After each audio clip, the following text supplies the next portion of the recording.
Welcome back. The usual bird logo associated with social media platform Twitter has been replaced with an image of a Shiba Inu in a nod to cryptocurrency Dogecoin. It's the cryptocurrency that CEO Elon Musk is being sued over, and for 2 days now it's been a top trending topic online. For more on this, let's bring in tech expert Mohit Rajans. Mohit, thanks for joining us. My pleasure, Kelly. Thanks for having me. Mohit, what do you make of Musk changing the logo? I think it's a distraction. Right now, we're looking at Twitter as being a little bit of a barn fire when it comes down to the company that it is. It's kind of weird because on one hand, he's live testing all these new features on the platform, hoping to keep people on it. And on the other hand, he's alienating people by introducing the cryptocurrency coin logo that is the Doge or the Doge dog that we're referring to. What's most interesting about it is that there's a lot of chaos still going on at Twitter head office. They're trying to work through what changes are actually going to be kept on the platform and what aren't. And unfortunately, they have less of a workforce to deal with right now. And that is proving to be some of the bigger problems at Twitter.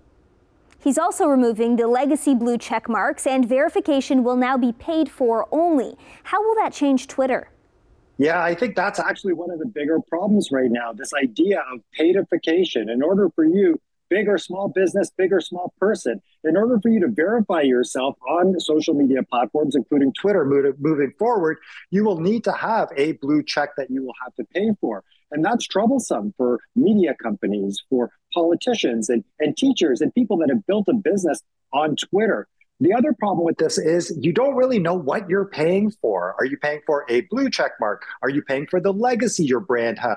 Can somebody else come and pay for verification based on having the same name as you? When we start to move forward, these are going to be problems that Twitter is going to have to resolve before people start to fork out money for a monthly subscription of any sort.